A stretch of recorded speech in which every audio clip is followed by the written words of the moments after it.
É simples, é maravilhoso. Então, eu quero ver que eu vou comprar pela médica do ministro, que é a Prudente, já estou na Universidade de Harvard, na Itália. Ela é atualmente professora associada do Departamento de Sociologia aqui da UERJ, e tem um serviço extenso, né? Nós pesquisamos economias comunitárias e funcionamento dos processos de desenvolvimento. Ela é cientista cientista da UERJ, cientista do Estado da UERJ, pesquisadora de desenvolvimento, além de ter membro de importantes movimentos e vários funcionários. Nós acabamos de receber para os Estados Unidos somente. Ela também ganhou vários prêmios, já com jovens de mulheres da Terra, já no institucional da Universidade. Acabou de retornar na Universidade de Faro, na Itália, trabalhou no departamento de psicologia e recebeu a bolsa de mobilidade. Mas também, eles foram uma grande estrutura, esse coordenador, ele foi tratado de ensino, primeiro programa da prova, durante 5 anos, recebia passado várias exposições em SPT, tive que fazer a colaboração internacional com instituições internacionais, né, nos Estados Unidos, Canadá, Itália, proliferações de mais importante de tudo, ela é a grande escolhida do livro de Jesus. E ele período, além disso, também ela pegou esses princípios, né? O trabalho de salvação, a questão do estado de dados, tem vários trabalhos que ficavam as matemáticas superiores, né? Capítulo de roteiro. Nós temos que fazer a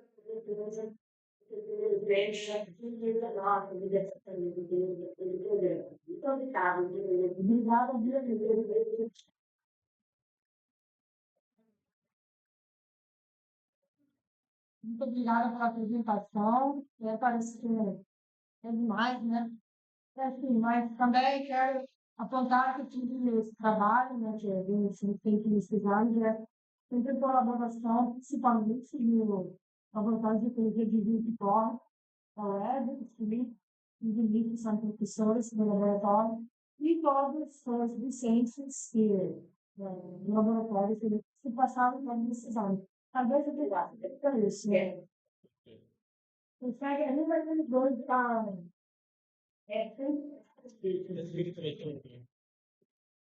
um dos dois. Não,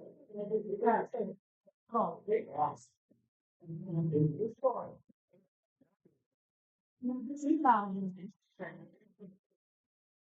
Tá bom. Tá bom, então. Então, pessoal, hoje vou contar um pouquinho sobre uma das linhas de pesquisa que a gente vem fazendo no laboratório, principalmente ligada à ecologia de ecossistemas.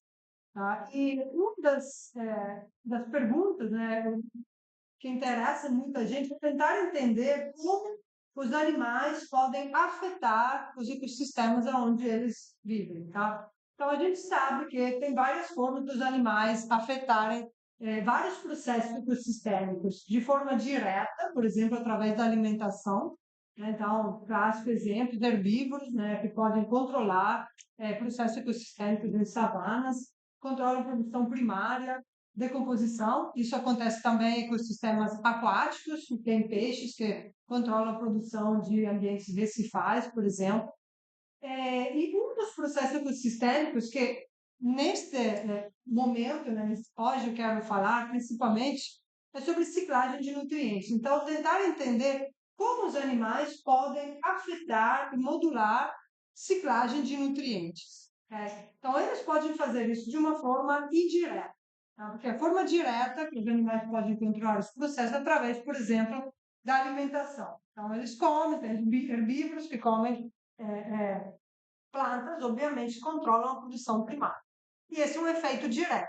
Existem outros efeitos indiretos, são, por exemplo, catastróficos, tá? Então, os predadores que afetam organismos que não estão no nível trófico logo abaixo deles, mas vários níveis tróficos abaixo. Esse é um efeito indireto. Outro efeito indireto é através da excreção e da ingestão, tá? Então, os animais comem diferentes elementos da dieta, assimilam parte dessa dieta e o restante eles excretam ou ingestem, tá? Através de fezes e urinas. Todos esses nutrientes são redisponibilizados no ambiente. Então, eles atuam como recicladores de. Okay? Então, como é que funciona isso? Então, vamos pensar então.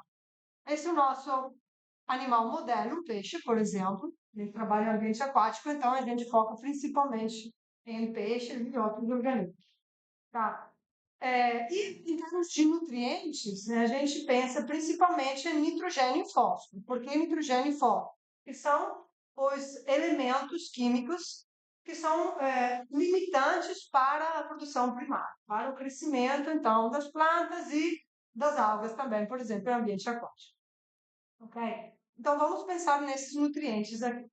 Então, os peixes ingerem elementos, alimentos, né, elementos da dieta, que podem ser produtores primários ou podem ser outros animais, tá? Esses elementos da dieta, na composição química de elementos. Então, vamos pensar a eles como um conjunto de elementos químicos.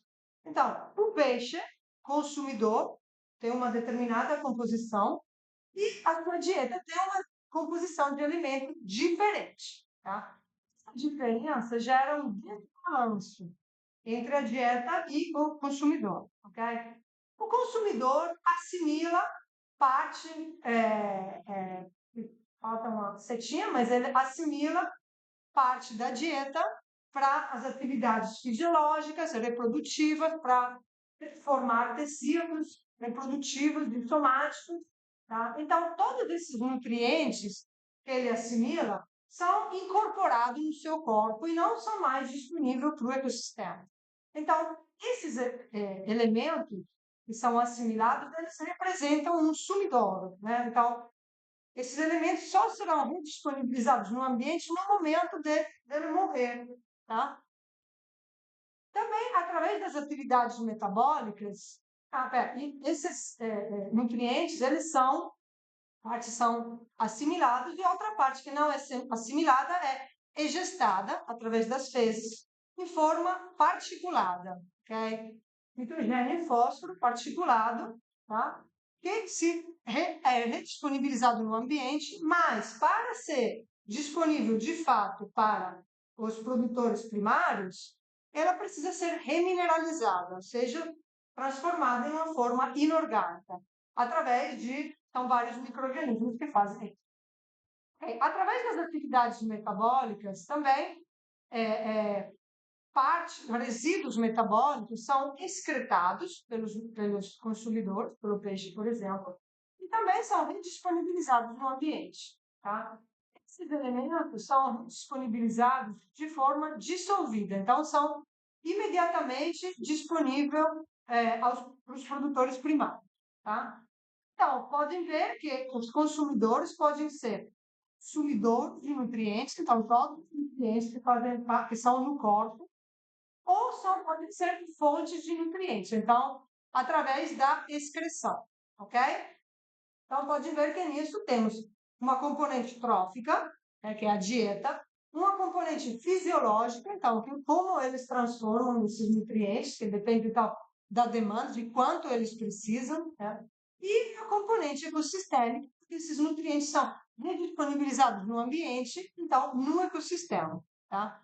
Então, eles atuam como recicladores de nutrientes. Então, só para dar um exemplo para vocês, olha aqui. Aqui são 2 baldes.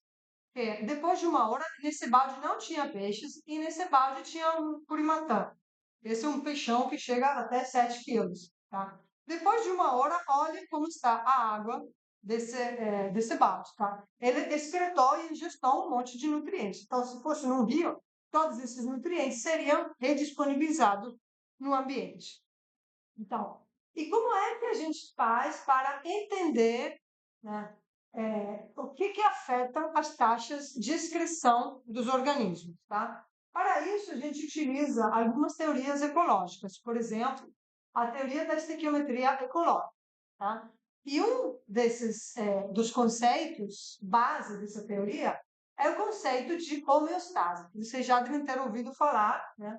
Mas, basicamente, se a gente pensa, então, pensamos na dieta de um peixe, tá? E pensamos nessa porcentagem de nutrientes, um determinado nutriente, por exemplo, nitrogênio. Ou uma razão de nutriente, por exemplo, nitrogênio e fósforo, tá? E essa é a porcentagem de nutriente do peixe, tá? Então, com a mudança da quantidade de nutrientes da dieta, tá? O organismo homeostático não muda a sua concentração de nutrientes. Por quê? Porque o peixe que come algas não é que vai se tornar uma alga, né? Ele tem uma determinada composição química, tá? Que tem que ser mantida. Então, a dieta, se ele mudar de dieta, ele não vai mudar a sua composição elementar. É claro que isso não é uma homeostase tão estricta, tá? Se chama de flexibilidade, né? Então, tem uma pequena flexibilidade que, de fato, ele pode mudar levemente a sua composição, mas pouco, tá? Porque ele não é que vai se tornar a sua dieta, tá? Se eu como um alface, não vou virar um alface, vou virar, né, um ser humano, tá? Enquanto que existem outros organismos, especialmente algas, eles conseguem mudar sua composição química mais. Então, eles se tornam mais do que elas comem. Também não tanto assim, porque também tem restrições. Mas elas mudam mais, então são menos homeostáticas. Então, lembrem bem desse conceito de homeostase, tá? Para os animais. Então, eles não mudam a composição mudando da dieta. Então, pensando nisso, como é que a gente faz para predizer as taxas de excreção? Tá? Então, pensando que a composição, né, química do corpo representa a demanda de elementos químicos. Tá? Então, se um animal, um peixe, tem uma determinada composição corporal, tá? Por exemplo, a porcentagem de nitrogênio, tá? A sua taxa de excreção, tá? Quanto mais alta vai ser a demanda para um determinado nutriente, tá? Menor vai ser a sua taxa de excreção para aquele nutriente, tá? Porque ele vai comer muito, vai comer aquele e vai tentar manter o máximo possível, porque ele precisa, tá? Então, quanto maior a composição corporal de um determinado nutriente, menor vai ser a taxa de excreção daquele nutriente, tá? Tudo claro? Ai, meu Deus do céu. De nutrientes na dieta, então, como é que a taxa de excreção vai ser afetada pela composição da dieta? Então, quanto maior for, por exemplo, a porcentagem de um determinado nutriente na dieta, tá? Maior vai ser a taxa de excreção daquele nutriente, tá? Ok? Então, tem essa relação inversa da taxa de excreção com a composição corporal e uma relação positiva dependendo da composição da dieta, ok? Tudo claro até aqui? Então, tem outra teoria que tenta explicar as taxas de excreção dos peixes, dos organismos, que é a teoria metabólica da ecologia. Então, ela basicamente diz que as taxas metabólicas dos organismos vão afetar também os processos ecológicos. Tá? E é baseado no simples conceito que as taxas metabólicas de um organismo dependem do tamanho do corpo e da temperatura. Tá? A taxa de excreção é uma taxa fisiológica, uma taxa metabólica, que depende do metabolismo. E essa taxa metabólica, então, depende da massa corporal, então, aumenta, então, a taxa metabólica e também as taxas de excreção aumentam com a massa de um indivíduo, tá? Mas não aumenta numa relação 1 a 1. Ou seja, o que significa? Organismos maiores têm um metabolismo maior do que organismos menores, em termos absolutos. Ou seja, um elefante tem uma taxa metabólica maior do que um rato, tá? Então, um elefante faz mais xixi do que um rato, em termos absolutos, tá? Mas em termos proporcionais, ou seja, por massa, tá? Um elefante tem uma taxa de excreção por massa menor do que um rato, ou seja, proporcionalmente excreta menos por grama, tá? E esta relação é de 0,75. Então, tem sim um aumento das taxas de excreções com o aumento do corpo, mas essa não é uma relação 1 a 1, tá? Tudo claro, gente? Pode me fazer perguntas se quiser. Ok. Então, basicamente temos essas duas teorias, essas diferentes variáveis que podem ser as variáveis preditoras das taxas de excreção. Variáveis estequiométricas, que são a demanda de nutrientes de um organismo e a dieta, e variáveis metabólicas, que são o tamanho do corpo e a temperatura. Tá? Ok, agora vimos os fatores que afetam fisiologicamente, né, as taxas de excreção. Mas o que afeta? Quais são os fatores que afetam a importância dos peixes como recicladores de nutrientes a nível de ecossistema? Tá? Então, quão importantes são determinados organismos em fornecer nutrientes no ecossistema? Então, os fatores que afetam isso são claramente a abundância, a biomassa de um organismo. Quanto mais abundante for um organismo no ambiente, claramente ele vai fornecer mais nutrientes, tá? As peculiaridades das espécies também, porque pode ter espécies que são, por determinadas características deles, são mais importantes do que outras. E, por fim, a demanda de nutrientes de um ambiente. Então, se, por exemplo, um ambiente for oligotrófico, seja pobre em nutrientes, os animais têm o potencial de ser mais importantes fornecedores de nutrientes naquele ambiente. Tá? Então, por exemplo, vou mostrar alguns exemplos. Depois vou falar dos nossos estudos do nosso laboratório. Então, a abundância de biomassa de espécies. Tem um estudo feito com uma espécie invasora, que são esses cascudos, no México, basicamente a abundância desses cascudos explodiu e ficaram super abundantes no rio lá no México. E viram que a excreção desses peixes basicamente supria uma demanda altíssima, forneceu muitíssimos nutrientes para o ambiente, muito mais do que a excreção das espécies nativas. E isso era determinado pela enorme biomassa desses peixes. Okay? E isso é bastante lógico, né? Quanto mais biomassa tem, mais vai ser o potencial para contribuir, né? Para reciclar e regenerar nutrientes.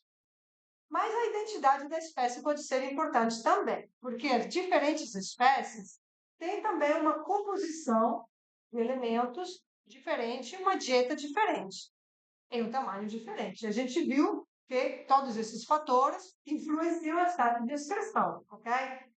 Então, por exemplo, aqui nesse gráfico são várias espécies de peixes, e aqui tem duas espécies de girinos. E essa é a razão nitrogênio e fósforo do corpo. Então, essa razão é maior quando tem mais nitrogênio comparado ao fósforo. Tá? Então, aqui estão vendo, tem diferença nessas razões, então significa que tem porcentagem diferente de nitrogênio e fósforo nas diferentes espécies. E olhem aqui, e os girinos são muito diferentes das outras espécies. Tem um palpite sobre por que isso poderia ser? Por que as razões de nitrogênio e fósforo dos girinos são tão mais altas comparadas aos peixes, por exemplo? Pessoas do laboratório não podem falar. Bom, isso é porque os girinos não têm um esqueleto ósseo, não tem ossos. E a maioria do fósforo vem dos ossos, tá? Então, eles têm proporcionalmente muito mais nitrogênio que fósforo comparado aos peixes ósseos, que têm muito mais esqueleto, muito mais fósforo, tá? Então, aí pensa, então, se tem num riacho, por exemplo, muitos girinos, poucos peixes, ou um riacho que tem muitos peixes, poucos girinos, isso vai afetar a quantidade de nutrientes que são disponibilizados no ambiente. Então, a identidade da espécie vai afetar essa reciclagem. Outro exemplo sobre esse estudo, esse é um peixe Astenas da Costa Rica, muito interessante, porque ele tem uma baixa porcentagem de fósforo corporal. Então, ele tem uma baixa demanda de fósforo. Ok? Ele tem uma dieta que é predominantemente baseada em insetos terrestres que caem nos riachos, tá? De fora que caem nos riachos. Mas foi encontrado que em rios, onde tem uma limitação por fósforo, então pouco fósforo no sistema da água, são importantíssimos fornecedores de fósforo, por duas razões. Primeiro, porque eles excretam muito fósforo, porque tem baixa demanda e tem uma dieta mais rica de fósforo comparado aos outros peixes que comem só presas dentro do rio, tá? Então, num ambiente que tem pouco fósforo no rio, também as presas têm pouco fósforo. Ele comendo presas que vêm de fora e tem mais fósforo, ele fornece mais fósforo. E ele sozinho, nesses rios, fornecia mais de 90% do fósforo excretado pela comunidade inteira, tá? Agora, em rios onde tinha altas concentrações de fósforo, a importância dele não era relevante, era igual aos outros. Então, aqui, a importância dessa espécie, que no caso de riachos com baixas concentrações de fósforo, é uma espécie, uma Keystone species, tá?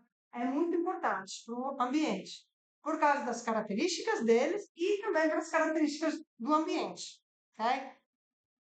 Então, basicamente, a demanda de nutrientes determina também a importância de um consumidor em fornecer nutrientes. Em um ambiente onde tem poucos nutrientes, tem o potencial dos peixes e de outros consumidores serem muito importantes, tá? Ok, a gente vai mostrar um pouquinho dos trabalhos que estão sendo feitos nessa linha no nosso laboratório, tá? Então, aqui são algumas das pessoas, nem são todas, porque todo o laboratório que trabalham com a gente, e vou mostrar vários projetos dos amigos do laboratório. Vou começar mostrando o estudo feito pela Priscila, que está aqui, levanta a mão, Priscila, ali, para entender quais teorias ecológicas melhor explicam as taxas de extinção dos consumidores, entender o papel a nível de ecossistema na reciclagem de nutrientes de diferentes taxas, principalmente peixes e camarões, e também tentar entender como as atividades humanas podem afetar o papel dos consumidores como recicladores de nutrientes, porque vimos que, então, as atividades humanas, por exemplo, podem alterar as espécies que estão num determinado ambiente e também alterar o, a quantidade de nutrientes que estão num determinado ambiente, tá? Ok, então, vamos começar com o estudo da Priscila, que ela, muitos anos atrás, né, filha? Pois é. Esse foi o estudo, parte do estudo do doutorado dela. Então, ela estudou no Rio do Gato, que é um rio na Reserva Ecológica de Guapiaçu, onde tem um monte de gente fazendo pesquisa lá, no departamento da Pós, e estudou 12 espécies de peixes diferentes e testou se variáveis metabólicas, a temperatura, tamanho do corpo, ou variáveis estequiométricas, ou seja, nutrientes do corpo, ou a vida trófica, quais eram as variáveis que melhor explicavam essas taxas de excreção, tá? Então, o que ela fez? Primeiramente, estou com várias outras pessoas ajudando também, e a gente coleta os peixes, principalmente com a pesca elétrica. Então, vem todos assim, com caça-bota, plástico, e dá um choque elétrico. Os peixes não sofrem muito, não sofrem.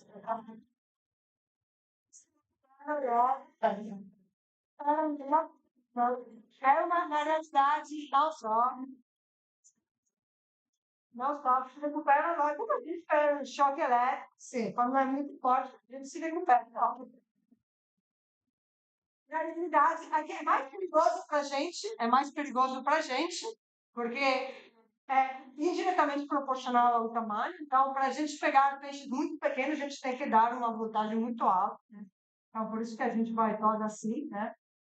Então, coleta os peixes e depois bota. Quero ver aqui, aparece esse negócio de bota para escritar. Os peixinhos num volume de água conhecido, em saquinhos, geralmente, dependendo do tamanho também dos peixes. Quando são muito grandes, a gente usa baldes ou caixas. Daí deixa ali um tempo conhecido para excretar e a gente pega a amostra de água no começo e no final para justamente medir a quantidade de nutrientes que têm sido excretados.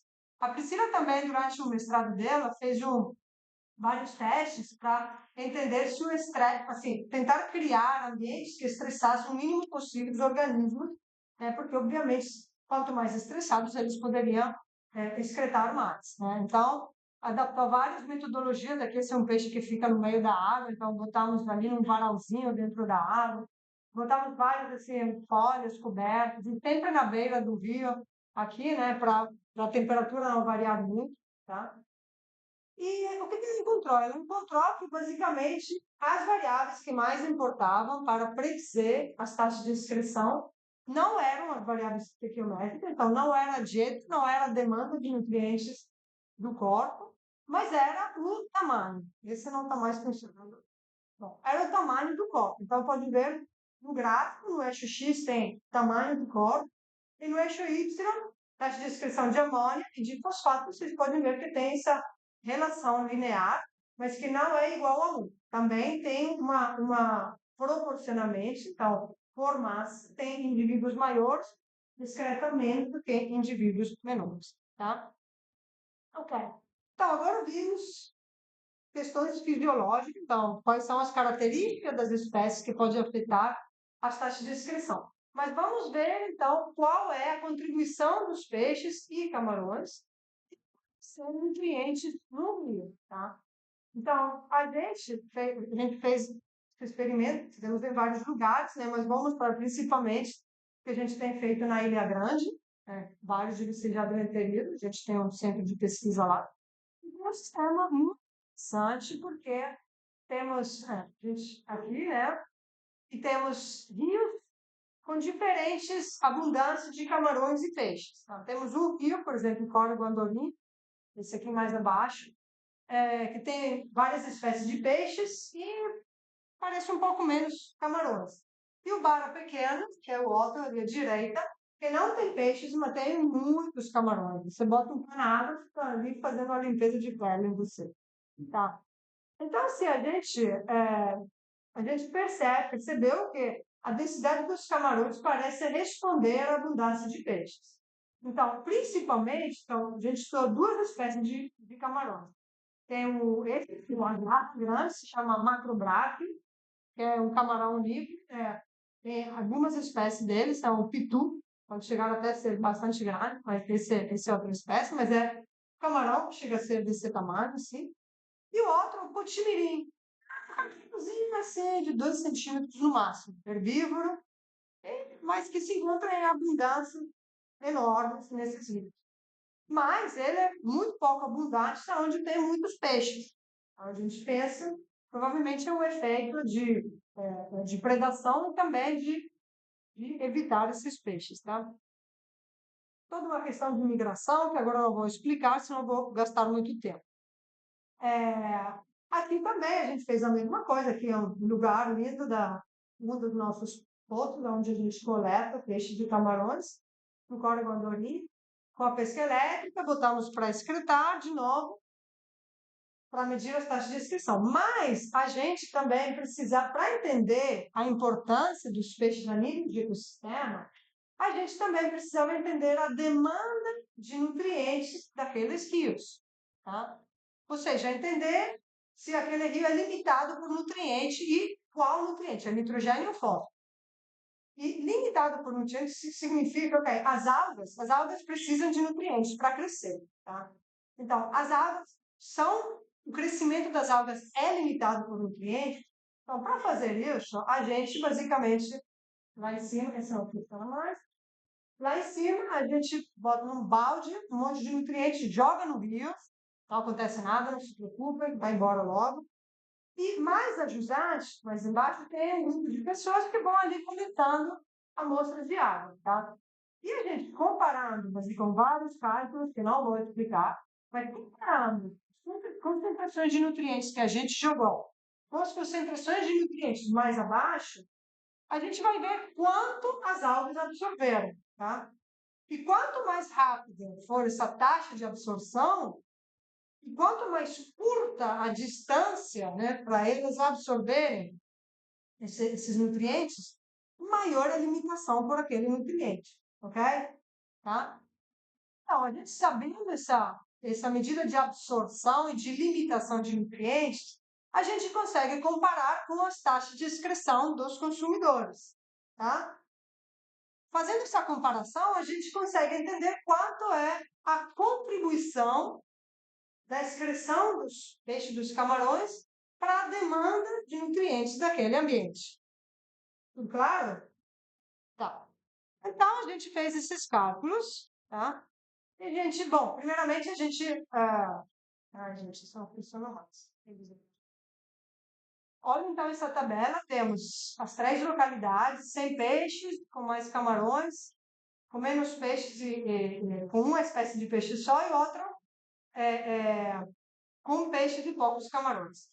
Olhem a última coluna lá, né? Vocês podem ver que no ambiente, num rio onde tinha muitos camarões, a biomassa deles era muito alta.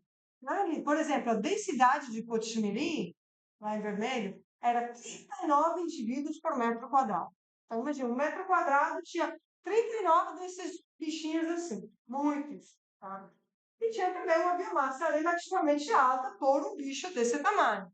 É. Agora, os peixes eram muito menos abundantes, por exemplo, aqui embaixo, o Briconamérica, então, um peixe tem 0,15 indivíduos por metro quadrado. Mas tem uma biomassa maior, então, proporcionalmente tem uma biomassa maior, tá? Mas olha ali, as biomassas maiores de peixes e camarões são dos camarões num ambiente sem peixes, tá? Ok, depois a gente então foi ver qual é essa contribuição da excreção relativa à demanda. Tá? E a gente viu que nesse local, né, onde tinha essa biomassa tão alta de camarões, os camarões e os potimirinhos pequenininhos forneciam 30% da demanda de nitrogênio no ambiente. Okay?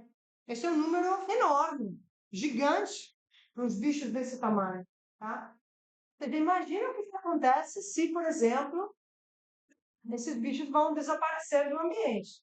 Isso pode acontecer, porque esses peixes, esses camarões são migradores, eles migram, tá? Entre o rio e o mar. Então, por exemplo, aqui na Floresta da Tijuca, tinha também esses camarões. Não tem mais, porque não tem mais a conexão mar-rio, por causa da poluição. Então, se perdeu uma espécie importante para a ciclagem de nutrientes. Okay? Agora, se vocês olharem os outros, então, nos outros locais, e se olharem os peixes, eles têm uma importância muito menor. Por exemplo, o Briconamérica, já aqui embaixo, fornecia 2% da quantidade de nitrogênio do ambiente. Tá? Sim, não é muito importante, mas também considerada a densidade baixa do peixe, também não é uma quantidade, comparado aos camarões, maior, né, em termos de massa. Tá.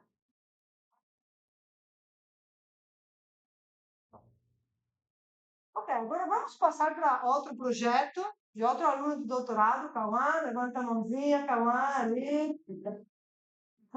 O nosso Cauã, ele decidiu ir fazer o trabalho dele na terrinha dele, que é o Mato Grosso, tá? Lugar muito bacana, né?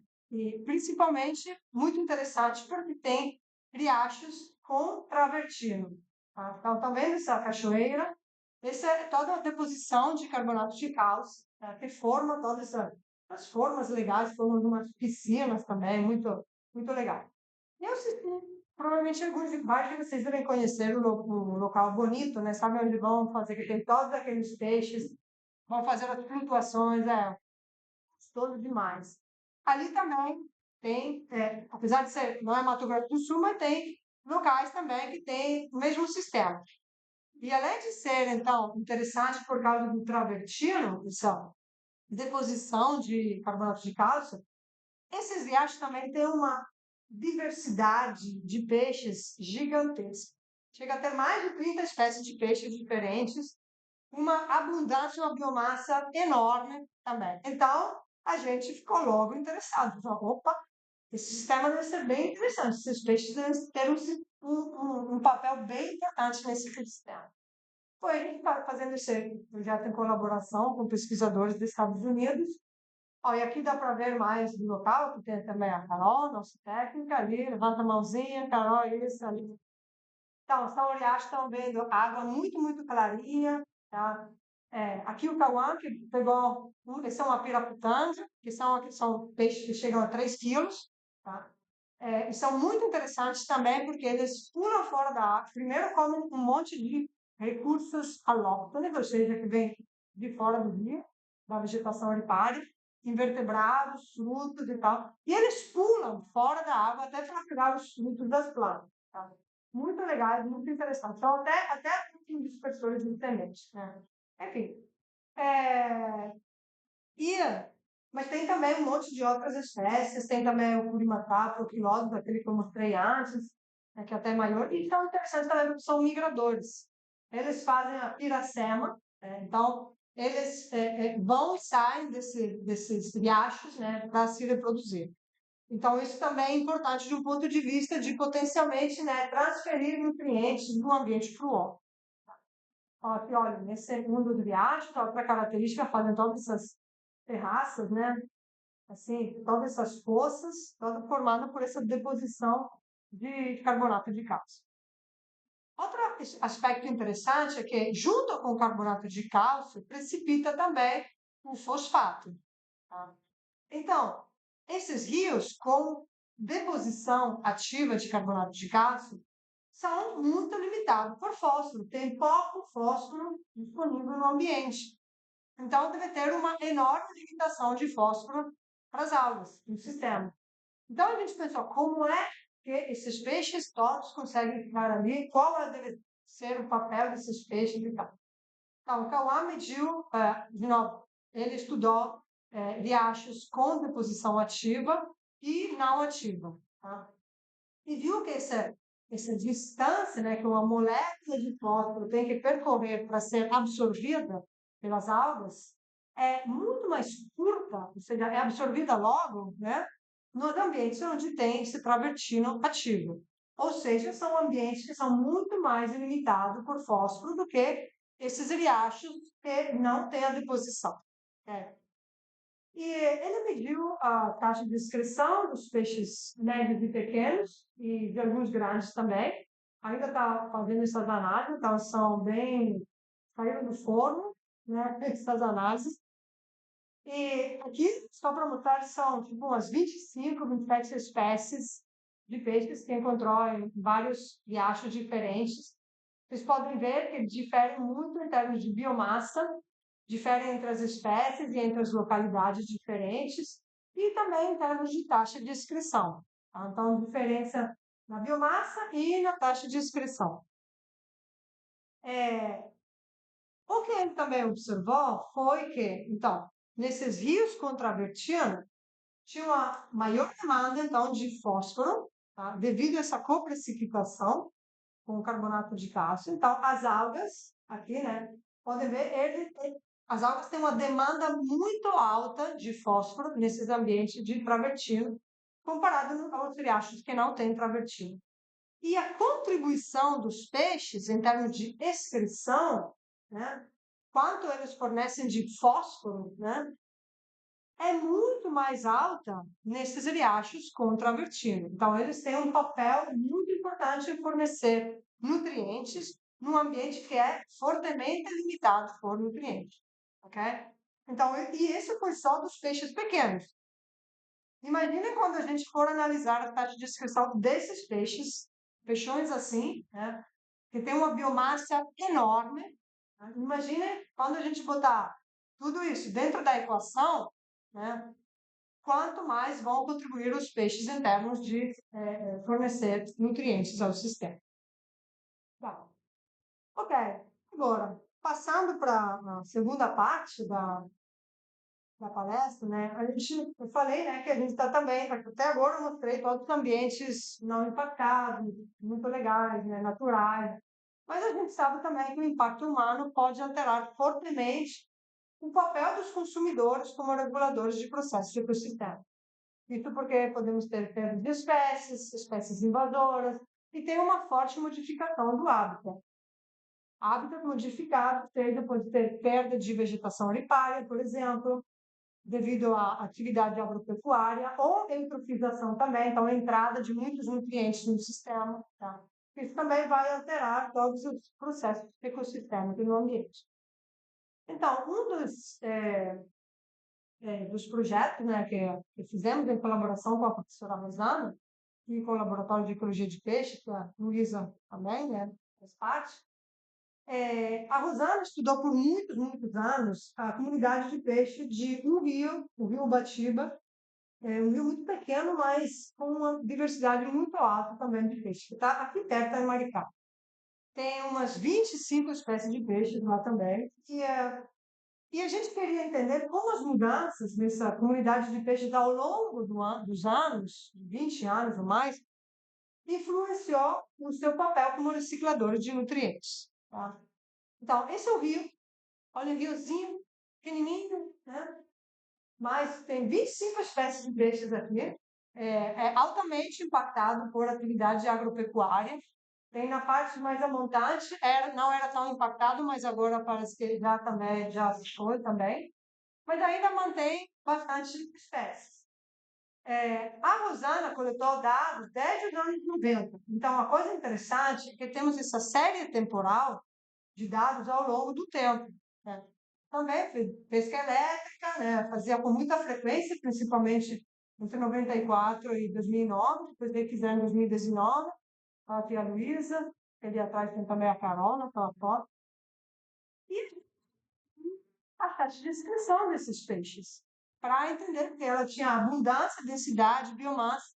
A gente mediu a taxa de inscrição dos peixes para ter esses cálculos e entender qual seria, então, essa contribuição dos peixes, tá? Na ciclagem de nutrientes.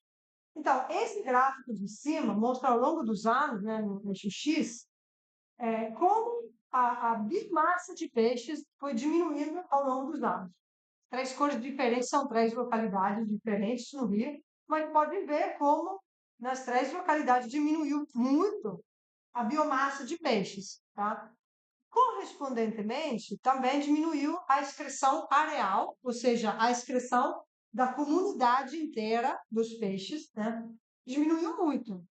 E isso foi devido à perda de biomassa. Agora, quando a gente foi analisar, olhar, né, por perto diferentes espécies, a gente viu que tinha especialmente algumas espécies que tinham um papel muito importante, que contribuíam muito com muitos nutrientes e diminuíram muito, então se perdeu principalmente por causa da perda de algumas espécies específicas. Né? Mas, no geral, foi essa forte diminuição na biomassa de peixes que diminuiu a taxa de excreção por água. Então, a disponibilização de nutrientes por parte dos peixes. Nesse rio, então, além da diminuição geral de espécies, bom, principalmente redução na biomassa, né? Algumas espécies diminuíram mais, algumas talvez até desapareceram, mas também teve a entrada de novas espécies. Né? E a gente fez um estudo em 2021 que analisamos especialmente, no específico, duas espécies de cascudos. Tá? Então, uma espécie nativa, o hipóstomo, desse aqui de cima, e uma invasora, o Paratocincus, aqui embaixo. Tá? O que a Rosana observou, que não pode ver no gráfico aqui, que ao longo dos anos, também de 94 a 2012, em cinza claro é a espécie nativa, tá? Tinha uma determinada abundância. Quando entrou a espécie invasora, esse em preto, a gente pode ver que correspondeu a uma diminuição drástica, tá, da densidade da espécie nativa. Tá? A gente não tem como saber, esse é um gráfico de correlação, tá? De associação. A gente não tem como saber se a chegada da espécie invasora causou a diminuição da espécie nativa. Não temos como saber isso. Porque poderia também ser uma modificação no ambiente, a espécie nativa já não conseguia mais sobreviver lá, a espécie invasora se deu bem, tá? Então, não tem um efeito causal, não podemos saber se tem. Mas a gente viu essa diminuição bem correspondente à chegada da invasora. E essas espécies diferem no tamanho, o hipopótamo é bem maior, quando chegar a tamanhos bem grandes, o paratossímpode é bem menorzinho, tá? E também diferem na estequiometria do corpo, ou seja, a composição corporal, na dieta e nas taxas de excreção. Então, todas variáveis que a gente viu que podem afetar as taxas de excreção. E a gente viu, então, aqui em cima, né, que além de ter uma diminuição da densidade, teve também uma diminuição da biomassa. E se a gente for ver, né,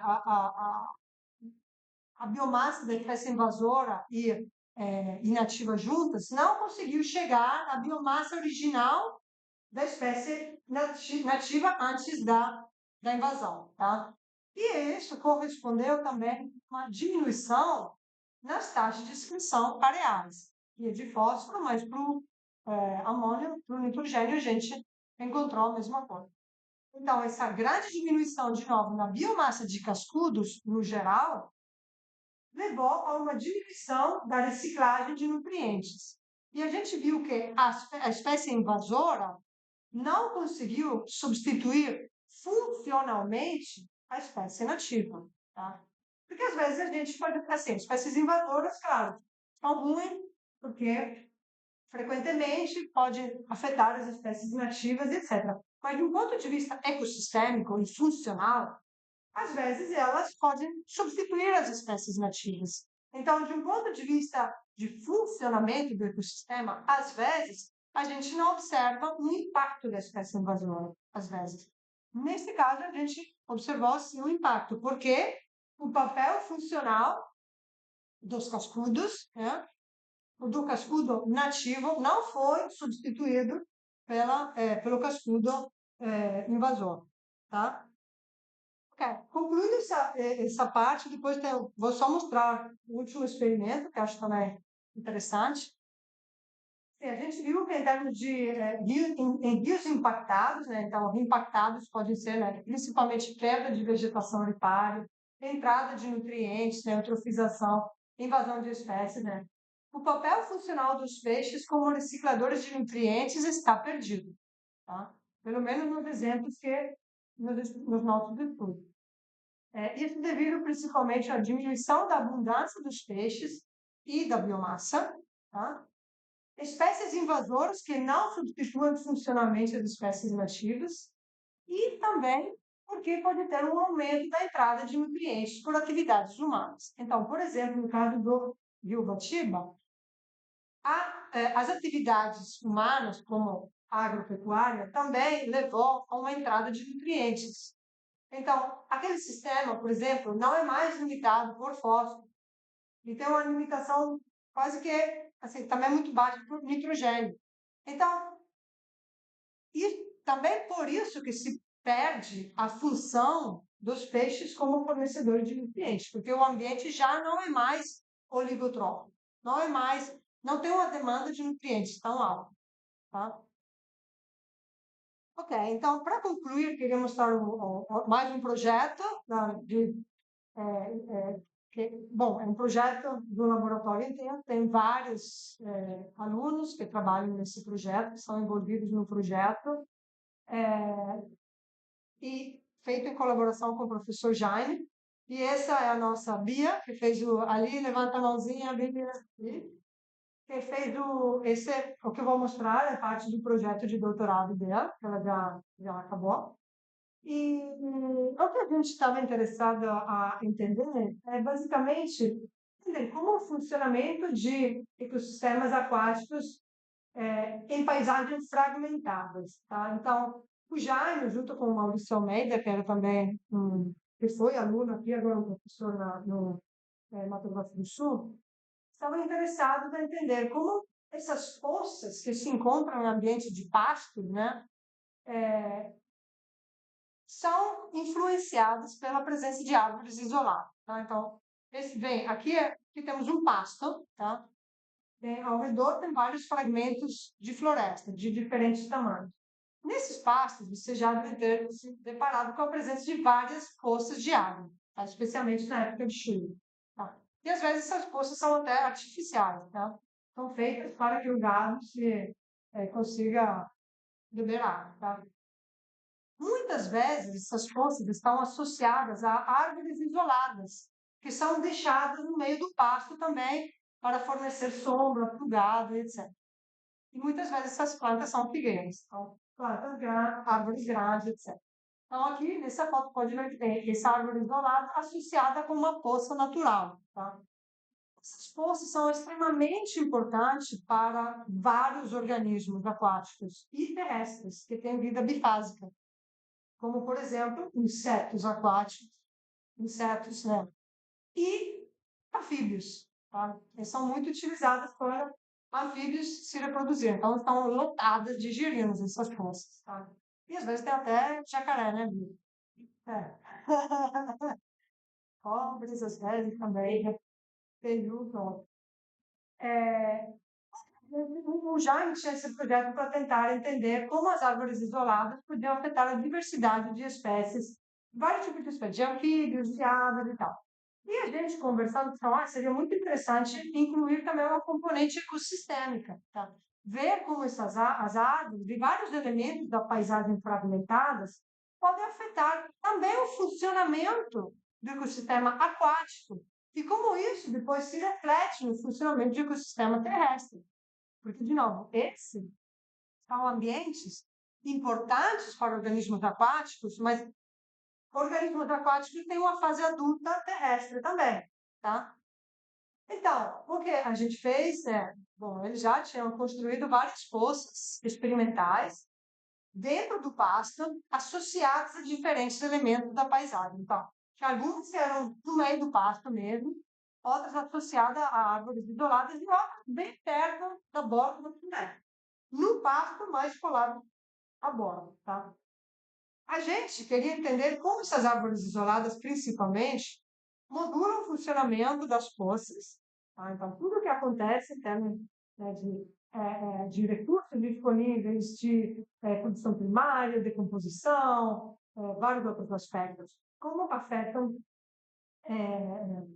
o funcionamento das poças e também os organismos que vivem, que utilizam essas poças e como os organismos controlam esses processos. Porque essa é a pergunta, né, que interessa muito ao nosso laboratório. Tá? Então, então, essas poças, apesar de serem muito, muito pequenas, elas têm uma enorme diversidade de espécies. A gente encontrou quantas? 17 espécies de anfíbios, 16 espécies de girinos nessas poças, abundâncias enormes. Tá? Essas são poças naturais, né?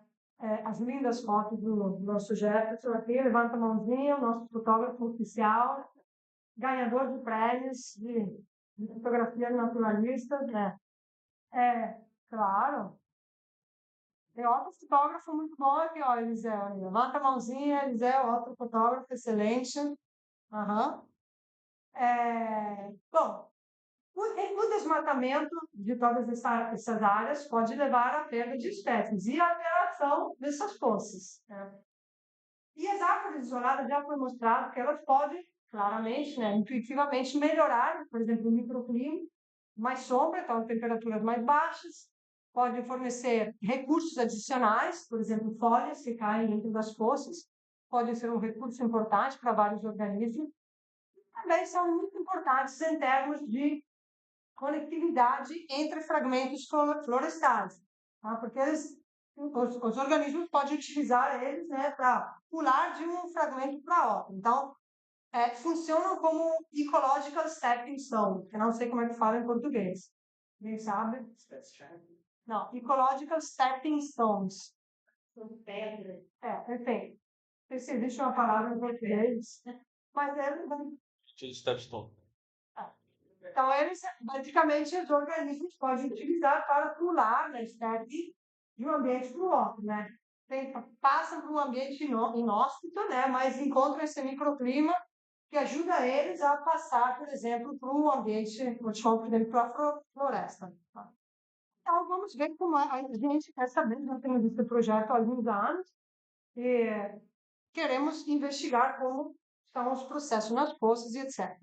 Então, vou mostrar só alguns poucos dos resultados do projeto da Bia. Tá? Aqui, então, esse é o mapa, dá para ver, esse é o nosso na área de pasta, que tem originariamente 30 poças. No projeto da Bia só conseguimos usar 12.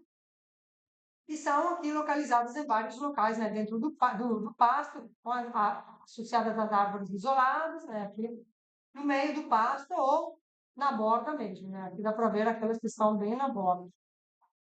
E originariamente foi o Jaime e o Maurício que cavaram todas essas coisas, que é um trabalho, né, danado. Vários aqui já participaram desse trabalho. E aqui tem a Bia, então, mostrando de noite os girinos, a linda foto do Jeff. É. De noite tem que mostrar, porque quando eles são mais ativos, e também para fazer todas as taxas de excreção deles, para que não seja uma temperatura muito elevada, porque essas poças chegam a mais de 30 graus, né? Medir as taxas de excreção de todos esses girinos também. Ela mostrou, fez 900 medidas de excreção de todos esses bichinhos, né, Bia? Muito divertido trabalho e com a ajuda de muitas pessoas, né? Muitas que estão aqui também, enfim. E aqui vou só mostrar alguns dos dados, né? Aqui são gráficos, são várias espécies de girinos, de anfíbios, né? Diferentes tipos de poças, tem a poça de borda, poça de pasto, poça de árvores isoladas. E aqui, na eixo Y, são as taxas de excreção. Então, claro que vocês leiam tudo isso, porque não dá para ler, mas basicamente, olhar pelas cores diferentes, dá para ver que, primeiro, as poças diferiam muito em termos de composição de espécies. Tá? E diferia muito também temporalmente. Essas barras de erro, às vezes gigantes, é porque ela amostrou, ao longo da época de reprodução, cada mês, em vários meses diferentes. Então, mudava. Um mês encontrava uma espécie, outro mês encontrava todas as espécies diferentes. Tá? Então, tinha um enorme turnover temporal, né, e espacial de espécies.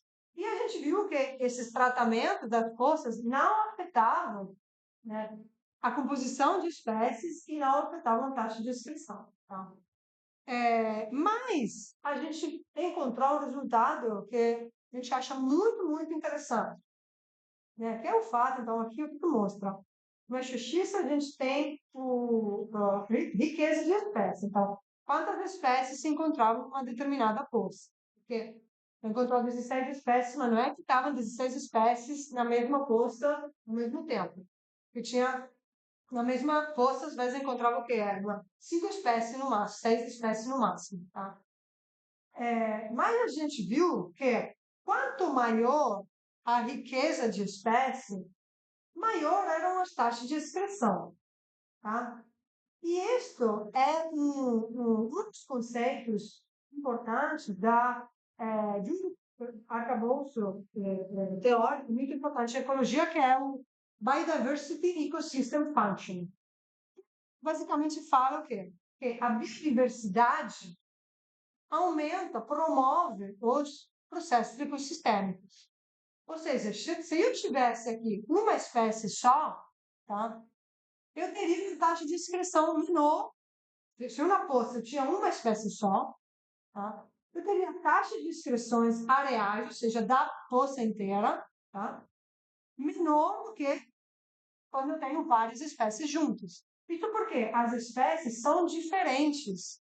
Tá? Então, eu posso ter uma espécie que excreta mais, uma que excreta menos, uma que é mais ou menos abundante, mas, no geral, então a gente vê que quanto mais espécies, eu tenho mais excreção. Ou seja, a diversidade de espécies promove um processo ecossistêmico que é a ciclagem de nutrientes. Ok? Ficou claro, pessoal? Então, a gente não viu um efeito claro dos tratamentos das poças, então, dos elementos específicos das paisagens, mas viu tinha também muita heterogeneidade, né? Todos esses processos temporais, espaciais, afetados por um efeito muito, muito grande. A gente vai aumentar agora, fazer o trabalho nas 30 poças, porque também isso, aumentando o nosso N amostral, talvez a gente consiga ver algum efeito mais claramente. Mas a gente viu a importância da diversidade de espécies. E a gente viu também como essas poças são importantes para a reprodução dos anfíbios. Tá? Ok, então concluindo agora de verdade, o último slide. Né? Tá bom? A perspectiva futura desses estudos. Então, bom, a gente claramente adora esse tipo de estudo, achamos o máximo, mas para convencer também todo mundo, né? Isso é muito importante de um ponto de vista, claro, a gente precisa pensar na importância dos organismos também em termos de funcionamento do ecossistema, tá? Como eles afetam o ecossistema. E a gente viu que isso pode se dar de várias formas, né? E o impacto humano pode influenciar esse efeito dos organismos, tá? E é importante entender como as atividades humanas afetam esse funcionamento, porque isso pode ter um efeito a cascata, né? No ecossistema inteiro. Outro aspecto que achamos muito interessante é, por exemplo, o de translocação de nutrientes. Então, a gente observa isso em espécies que migram, por exemplo. Então, essa é uma imagem de espécies de peixes que fazem a piracema, no Mato Grosso. Então, como disse, tem espécies que vão do rio principal até todos os vários afluentes, tá? Então, eles estão transportando um monte de nutrientes, né, de um ambiente para o outro, e de um ambiente potencialmente muito rico de nutrientes para um que não tem nutrientes. A gente vê um caso clássico também, por exemplo, dos salmões. Tá? Os salmões, eles, né, ficam no ambiente marinho muito tempo, por um grande período da vida, e depois migram nos riachos, né, para se reproduzir. E eles transportam nutrientes de origem marinha para a floresta.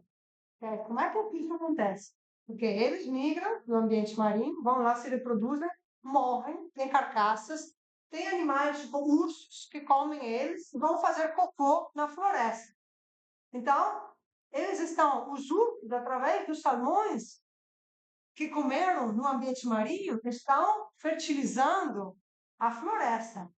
Então, já se viu, já vários estudos mostraram que naqueles riachos, onde foi bloqueado o acesso dos salmões, não tinha mais salmões, a floresta ficou prejudicada, porque não estava mais sendo fertilizada por importantes nutrientes, das micronutrientes também, porque aqui a gente mostrou nitrogênio e fósforo, mas tem muitos micronutrientes também, e são importantes para o crescimento, por exemplo, da floresta e para a produtividade desses outros ambientes.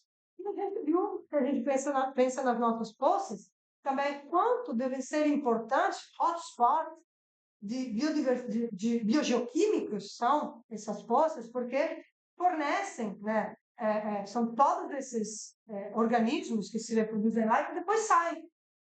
E que são alimentos, por exemplo, para aves, cobras, mamíferos, para um monte de outros animais. Tá? Então, também esse efeito da translocação de nutrientes entre ecossistemas, achamos que é algo muito, muito interessante. A gente vai tentar fazer também no projeto das poças. Quando encontrar um aluno que está disponível nesse aspecto, porque, de fato, é metodologicamente um pouco complicado, mas é muito interessante. Tá, então, enfim, espero que vocês tenham gostado, né, dessa perspectiva sistêmica, de entender essa importância do xixi, né, dos peixes, dos outros organismos, que não é exatamente xixi, inclusive, eles excretam muito os peixes pelas brânquias, né? Mas, assim, pelo menos era mais chamativo. E com isso, então, quero agradecer a todo mundo do laboratório, então, o time, o Vini, todos os integrantes do laboratório, de Ecologia de Rios e Córregos, Laboratório de Ecologia de Peixes, grandes parceiros da gente, a Rosana e a Luísa, e o Jaime também, do Laboratório de Ecologia de Paisagem, e os vários colaboradores estrangeiros, que tem então a Jéssica, do Nebraska, e o Steve de Alabama, a Flávia, que foi também no nosso laboratório, agora está nos Estados Unidos, na Alemanha, agora está na Itália, o Alex Flecker e o Pete McIntyre de Cornell, que também hospedaram as as nossas doutorandas sanduíches, né? Quando foram para lá. E então, com isso, agradeço todo mundo pela atenção. Se tiverem dúvidas, estamos aqui para discussão.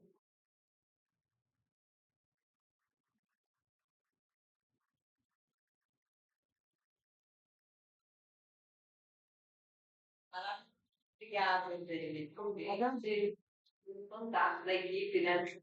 Suas propostas. Quem tem perguntas? Eu venho. É muito importante mostrar o trabalho sempre mostrar.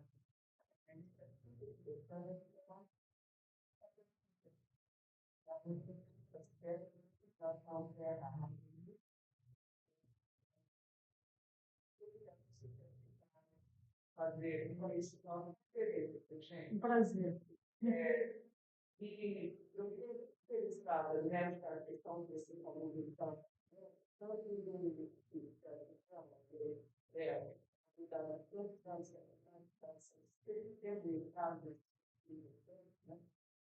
também essa última etapa dessa questão, né, das forças também várias aí.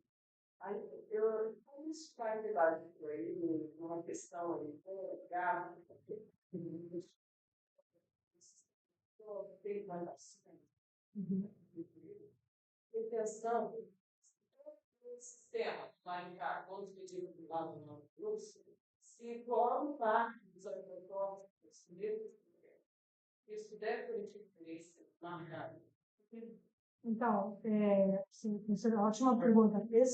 Então, nesse experimento aqui, esse é na régua. Nesse experimento aqui, na realidade, a ideia era, as 30 poças originariamente eram num ambiente foi na régua. Esse foi num ambiente de pasto, só pasto. Justamente a gente, no projeto da Bia, o que aconteceu? A gente não teve as 30 poças porque plantaram. Então, a gente perdeu várias poças porque plantaram, destruíram, enfim, a gente teve muitos conflitos, né? Digamos assim. E agora estão de volta, agora foi prometido que não, que vão se manter as 30 poças, mas a gente não utilizou aquelas para justamente não ter mais um tratamento. Porque já, assim, tinha 3 tratamentos no Éden baixo. Quando a gente trabalha com ecossistemas ou paisagens, infelizmente a gente não consegue trabalhar com um Éden muito grande, né? Porque imagina todo o trabalho, assim, para anotar uma poça, todos os girinos, a taxa de extinção, é muito trabalho, né? Mas, assim, ali é um problema que depois, às vezes, você não vê um efeito, né? Enfim.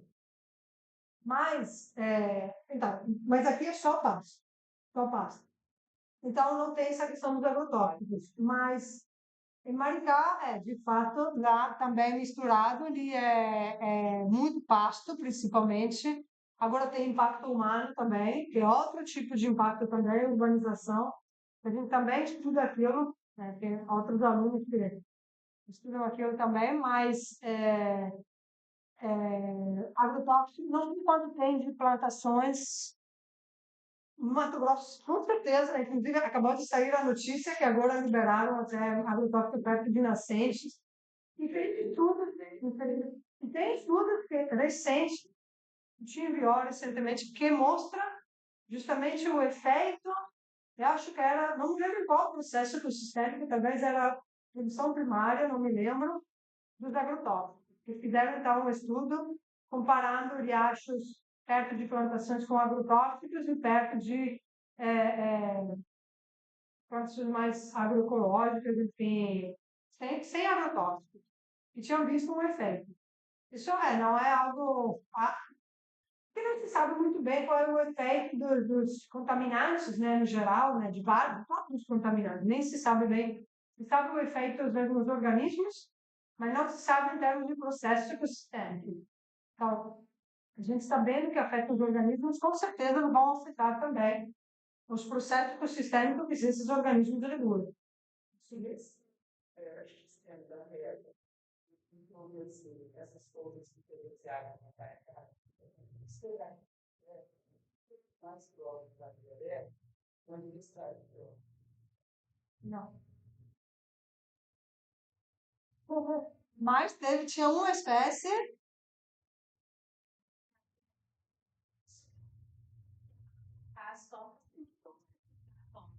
E ela parece mesmo.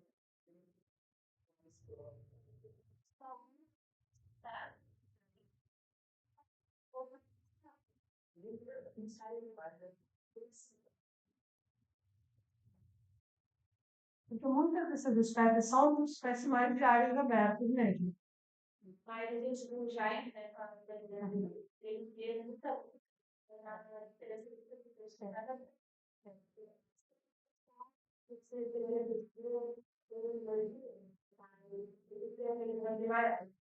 Eles tinham umas 30 coisas. Não. Mas também, assim, eles, de novo, eles fizeram um ano e a gente está vendo um turnover temporal muito alto. Decidiu também de um ano para o outro. Porque eles já mostraram 2 anos, 3 anos. 3 anos e tinha assim. Um ano tinha uma espécie que era mais abundante, que se encontrava todas as coisas, e o ano seguinte nem achava. Perca também, né? O da chuva, ele pode fazer só interferir nos anos. Sim. Número de espécies. Agora a gente também está tentando ver se tem umas questões mais espaciais, com mais similaridade entre as espécies que são mais próximas, mas também não parece ter, pelos dados que a gente tem, mas são dados que são complexos de analisar, porque, primeiro, são uma quantidade enorme, e tem esse efeito. Exatamente. Exatamente. Então, esse efeito de impacto do fenômeno temporal, que em todas as análises que havia feito, outros alunos também, esse tratamento nunca dá significativo, mas o fator tempo era sempre aquilo que afetava a composição de espécies, produção secundária, vários outros parâmetros que a gente mediu. Mas, assim, a gente vê que as forças com as árvores são diferentes. São diferentes porque tem maior matéria orgânica alóctone, ou seja, que vem de fora, que vem das plantas. Então, são mais heterogêneas. A gente não mediu diretamente a heterogeneidade, mas já tendo um recurso a mais comparado às forças de pasto. E a gente esperava que isso se refletisse depois também, em termos de comunidade, de processos. Não. Mas a gente está continuando monitorar isso. Tinha gente na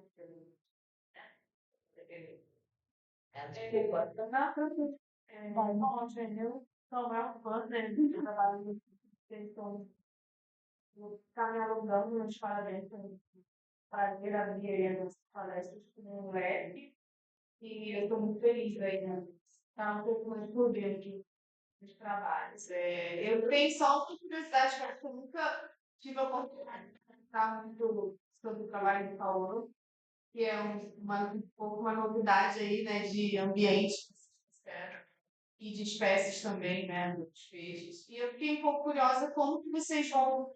É uma curiosidade de metodologia, né? Como que vocês vão medir essa expressão das piracucanas, né? Porque quando a gente trabalha com peixe pequeno, você mostrou que quando feito aquele uns potinhos, uns saquinhos ali na beira do rio, que ela também dá o estresse deu muito mais. Mas eu fico pensando por esses peixes que migram, que são peixes grandes, né? Como construir essa estrutura ali né? Eu acho que isso é um desafio imenso aí que vocês vão enfrentar. Então, é construir mesocosmos ali, né? Eu só fiquei curiosa mesmo. Assim. Ele fez a medida de exceção de uma piraputana, né? Então, onde numa caixa uma policial, ele é uma mesma situação.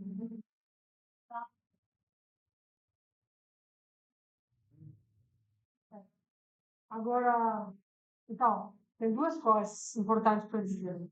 Então, sim, é difícil, mas tem outra forma também de medir as taxas de inscrição, que não é diretamente, mas com métodos, assim, indiretos. Tem um artigo que foi publicado que basicamente, que também viu, assim, analisou centenas, milhares de valores de taxa de excreção de muitas centenas de espécies e fizeram uma equação. Viram primeiro que o tamanho do corpo é o fator fundamental, principal, que determina as taxas de excreção. Mas também tinha algumas variáveis estequiométricas, mais assim, em termos de guilda alimentar, assim, que afetavam. Então, construíram essas equações, botando, onde você pode então, calcular, sabendo o tamanho do corpo, da sua espécie e a vida trófica, você consegue estimar as taxas de excreção. Então, ele, na realidade, fez a maioria das medidas de excreção no Mato Grosso, ele fez assim. Porque ele fez as taxas, assim, mediu, de fato, no campo, mas também ele fez dessa forma indireta, usando essas equações. E agora ele tem que ver, Acho que ele mediu, chegou a comparar, se estava Comparar. batendo. comparando agora, não sei se você já viu, se tem alguma informação sobre as comparações, ainda não. Tudo contínuo. Saberemos logo.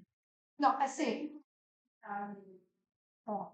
Não, e as piraputárias são muito interessantes também, assim, também fazer estudo, porque elas comem muito, então, alimentos que vêm de fora, e para fazer um estudo específico, de fato, comparando esses rios com deposição, sem deposição de travertino, ali sim tem que, de fato, medir, mas em termos ecossistêmicos, para ver a contribuição geral, parece que essas estimativas são bastante boas, no geral. Uma que eu fiquei pensando muito essa, e talvez para ele essa espécie alguma coisa mais contínua, assim, né?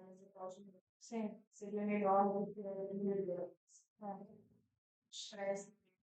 Eu sei que é muito difícil, mas só mais 10 ali.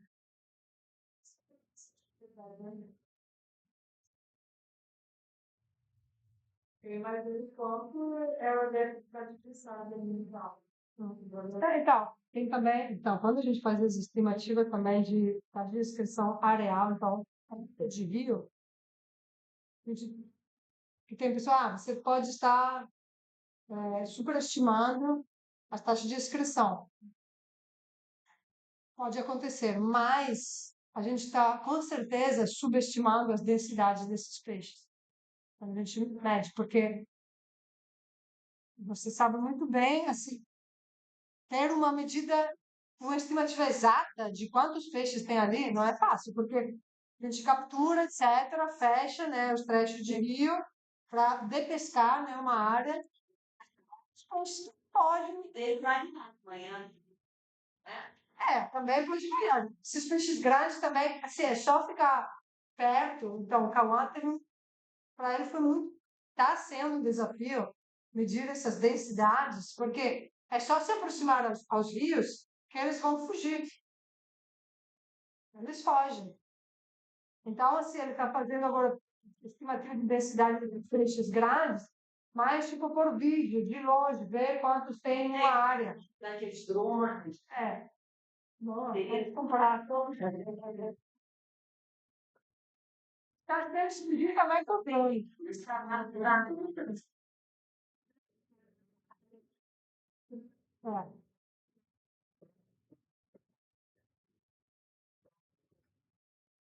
Minha RLB, aqui, RLB ali é muito rápido, eu assisti. Água bem água bem transparente. Mas a água é bem transparente. Isso pode facilitar bastante. Bem, Temos teorias, tem telegramação, né? Está todo mundo aqui da gravação do essa teoria do ecológico, né? Dos conceitos, e aí a metabólica. A metabólica é muito temperatura, né? Não tem dados, não tem temperatura. ali, corporal, não. A temperatura do ar, por isso está externo também. Então, na realidade, a Pri utilizou dados de temperatura, que foi um pouco um desafio. O ideal é medir a temperatura no rio mesmo.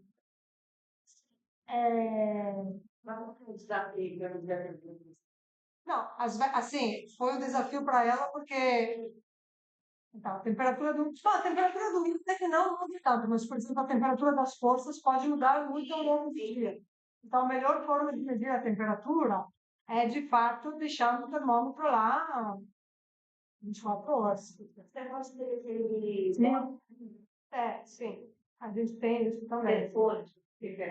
Não tem esquenta, mas assim, sim. Seria bem. A gente, quando a Priscila, a gente não tinha conseguido botar todas as vezes, agora a gente fica mais atento. Então, tivemos que estimar a temperatura do ar, etc. Mas, assim, de fato, assim, por sorte, né, no Rio não muda tanto a temperatura, pode mudar por estação, sim. A gente já viu lá no inverno, ficava bem baixinho, também na ilha. A Ilha Grande também a temperatura no Rio no inverno abaixa bastante. Isso pode influenciar, mas é um range de variação não tão grande, assim.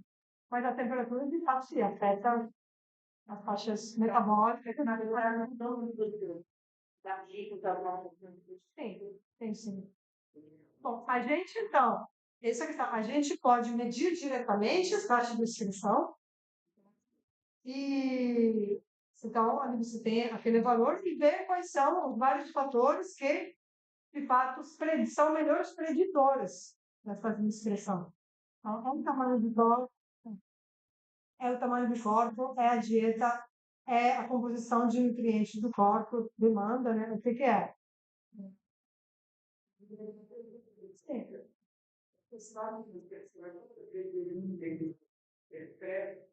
Então, a taxa de excreção a gente mede como a concentração de nutrientes excretados no intervalo de tempo. Né?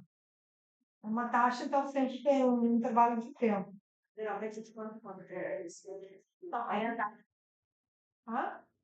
Não, então, a gente mede, a gente coleta e mede logo.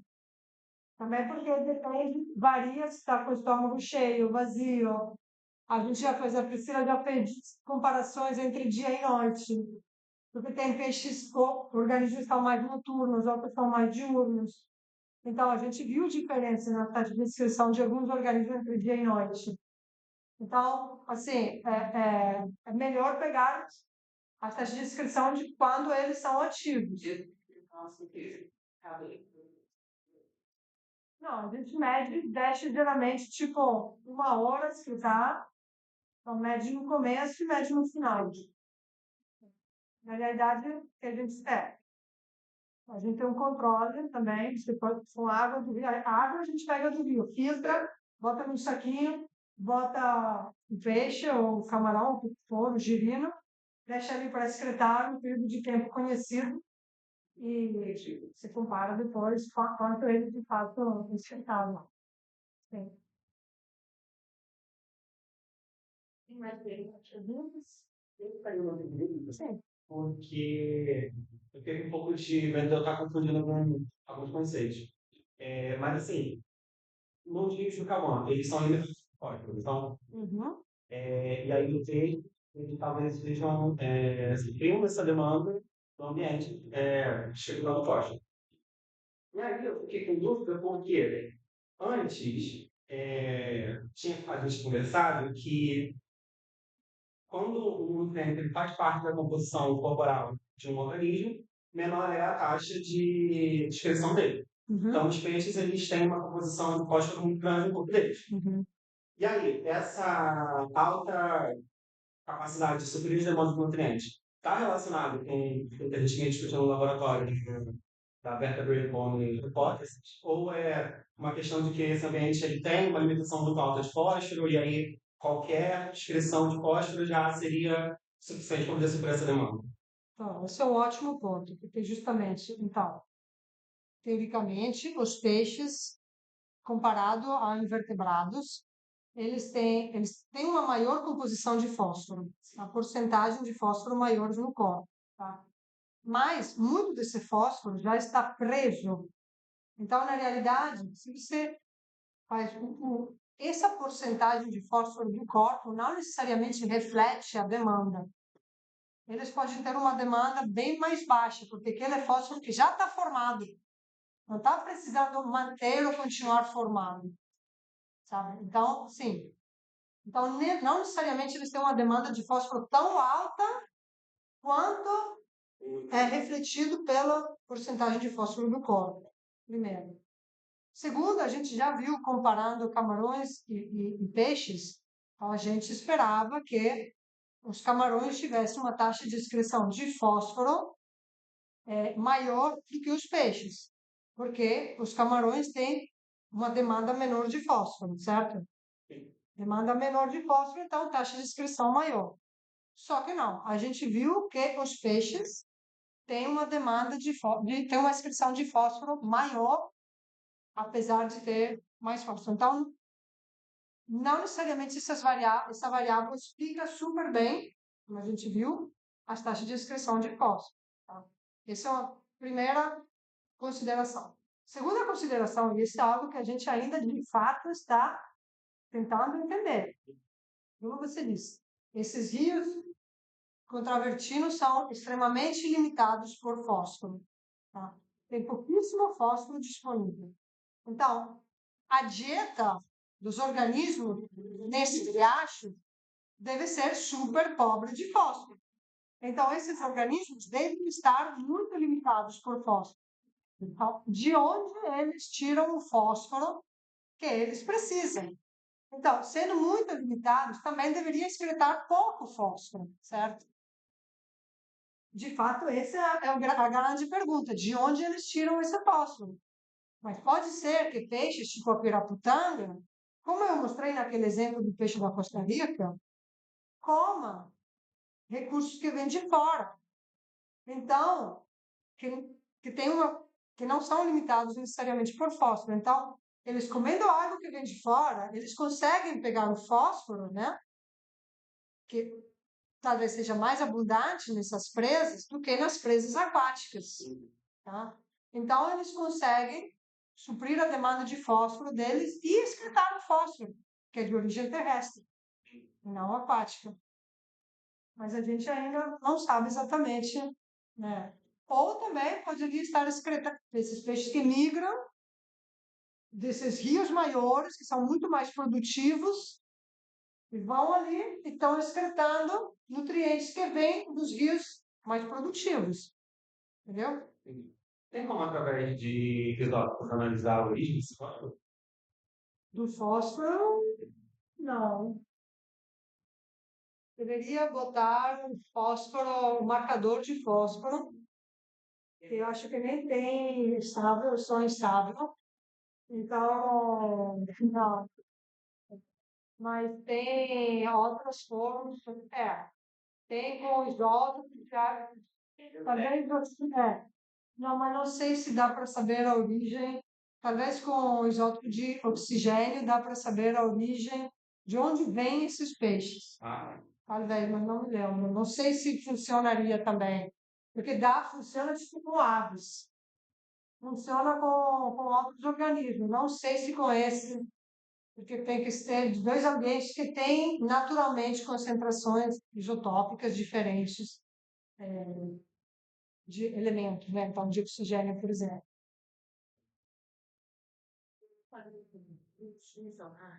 Grupos funcionais, peixe, não sei. Então, Eles têm exemplo? claro, a gente, Eles conseguem então, estudar. a gente viu o efeito da dieta nos peixes da Ilha Grande. Temos só duas espécies, tinha o Briconoméricus e o Caracidium, que era o Briconoméricus, que era, na realidade, ele também. A dieta não explicava muito bem a taxa de excreção. Não explicava. Agora, quando você faz estudos mais específicos, por exemplo, uma espécie, você vê como, se você muda a dieta, você vê uma mudança nas taxas de inscrição também. Então, você vê sim que a dieta influencia as taxas de inscrição. Agora, em termos gerais, quando você, assim, a nível interespecífico, tem outros fatores que são mais importantes do que a dieta em influenciar as taxas de inscrição, como o tamanho, por exemplo. As dívidas próprias, mas no geral, também é um fator que, sim, quando se pega modelos globais, podem afetar, sim, a taxa de inscrição. Mas o tamanho é que mais, de fato, afeta. Tem mais alguma pergunta?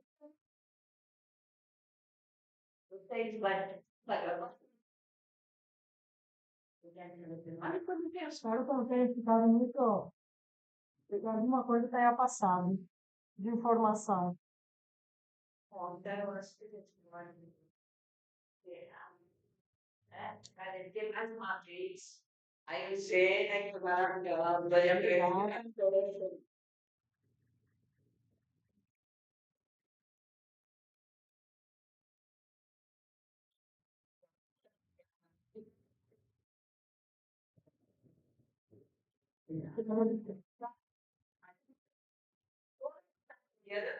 A doutora está começando semana que vem. Questão de cardiologia vai falar aí sobre a função em áreas empresa. Então, vai ser. Olha, e a Maria Rita, a Elvira, Micael, cadê? Marquinhos, cadê você? Marquinhos, o Gabriel. Somos coordenadores da disciplina e agradecemos muito vocês terem. Saudades, Isabel. Obrigada.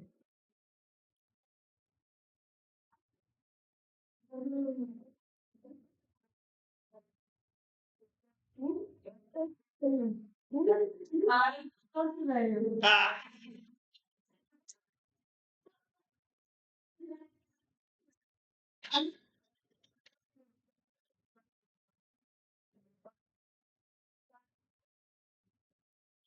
Eu não cheiro de